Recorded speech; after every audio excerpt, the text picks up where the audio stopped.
Oh yeah,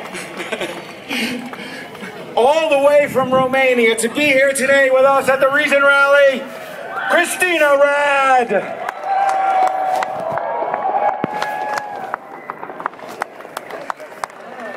Thank you.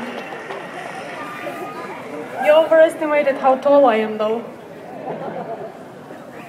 Wow, it's been like 2 days since I've been telling people how nervous I am about talking here today, and now to ease my nerves, they come up and tell me, well, it's okay, we're just gonna make you go after Richard Dawkins. So no pressure.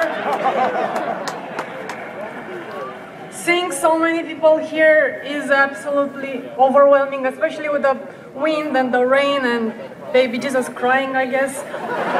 I mean, if this event was to take place in my country, I am sad to say it would have probably been 5 people rallying.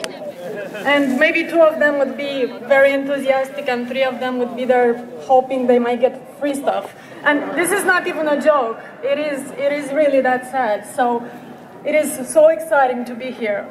And I've been, thanks, for many months this event has been all over the place, and I see that non-believers are still pretty confused about it. I mean, why are you people going there? Why do you need to rally? What are you even gonna do there? You're really gonna drink infant blood and praise Satan's name and all that? And in all seriousness, there is this misconception that we get together just because we like to bash religion, because it's a fun activity, and it's so much more than that. I mean, of course, there is a fun in it.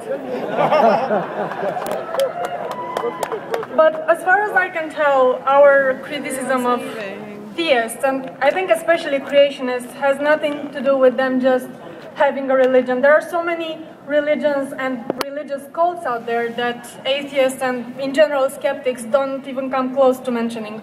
I've never heard an unbeliever criticize Jainism, for instance. I mean, a Jainist extremist is somebody who wears a fabric over their nose and mouth so they don't inhale and kill the little bugs. And, you know, they call Islam the religion of peace. I mean, those kind of things, I personally find them weird, but I'm not gonna go and militate against them. I mean, why would I? But the thing is, with the 2 monotheistic religions of Christianity and Islam, they account for more than half of the world population. And incidentally, these 2 religions have a few things in common. And if there are protesters here who say, no, my religion doesn't promote this kind of stuff, I suggest they should go read the book. And I'm talking about denial of science. There are still people trying hard to keep evolution out of school books, or bring religion alongside with it. And also opposing contraception and abortion too, because there are only 7 billion people in the world, and we obviously need a lot more. And also this idea that being gay is wrong, and so you need to be punished for it. And now the punishment comes in the form of taking away some rights and liberties that straight people have, like the right to get married. Of course, the Bible and the Quran and these holy books, they don't actually tell you that you should prevent gay people from getting married. I never saw any scripture say that. What they say is that you should kill them. But of course, here in the West anyway, that kind of thing would land you in jail. So I think gay marriage is pretty much the only thing they've got. And that's kind of going downhill because more and more countries and states are starting to recognize gay marriage. It's not happening as fast as I would like to. And can I get a picture, guys? The majority of you want a picture with us or a picture of us? Of you guys. Ready? Yeah, we do tend to have a problem with these things, especially since these Thank you. You got it. religions still leave a huge grip on social, political, and cultural issues. And I saw the protesters, again, they seemed a bit confused too about what they were protesting. I don't know, some people were protesting Obama. I don't know what's up with that. But yeah, this is why we are here. This is why we are here, because when religion takes over social, secular values, this is why we are rallying, and this is what we are having a problem with.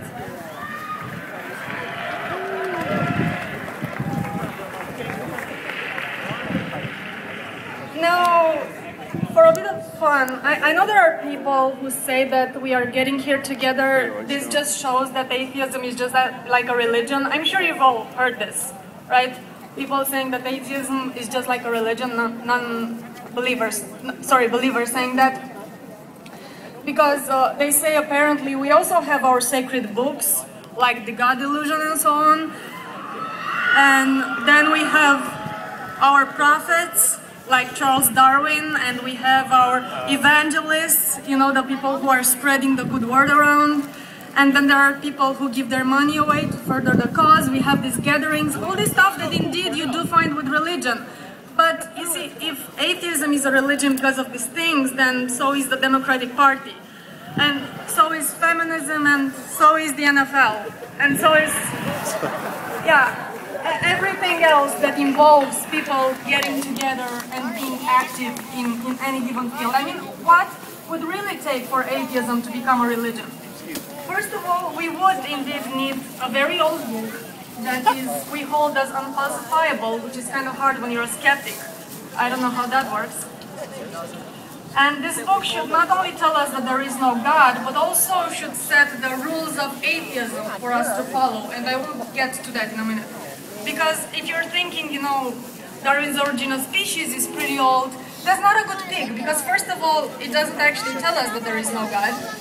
And besides that, unlike a holy book, the Origin of Species doesn't tell us, you know, the rules of atheism. What is good, what is bad, what to do, what we are prohibited from doing. And most importantly, it doesn't tell us who do we have to hate and who do we have to kill.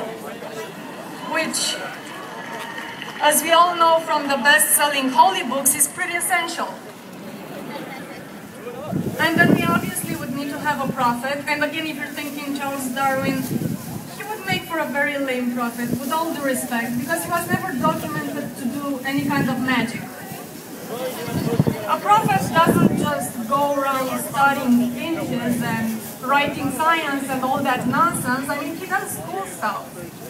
Like healing the sick and working on water and turning water into wine. That comes very handy at parties. You know, fun stuff like that. And it cannot be someone like James Randi either, or Penn and Teller, because they admit their magic is illusion. And the prophet cannot do that. I mean, come on. And by the way, you may notice that I refer to the hypothetical prophet as a him. That's because apparently it must be a him, like with any proper religion. And he must have some people following him around, preferably males as well, because vaginas are evil, I don't know. And then another requirement would be to base our belief, well, actually our disbelief, on faith. And there is a big problem with this too, because most non-believers are non-believers precisely because they don't have blind faith. So how can you have a religion without faith? I have never heard of that. And how can you have a religion without prayer? You have to pray, and you have to continue praying regardless if your prayers are answered or not, because results are completely irrelevant to praying. We all know that. And also, you cannot have a respectable religion without a system of reward and punishment, preferably eternal, to scare people and bribe people into following the rules of atheism, which, again, do not exist. So, as you can see, it's pretty impossible to make non-believing in God a religion, since this is not a system of beliefs. It's not even a belief in something. It's the lack of belief in the possible existence of something. So, you know, good luck with that. But this is a lot of talk, you know, to just justify it in a normal conversation. So in day-to-day life, when people ask me, when people tell me actually that I'm part of a religion because I'm an atheist, I tell them that yes, I have a personal relationship with reality.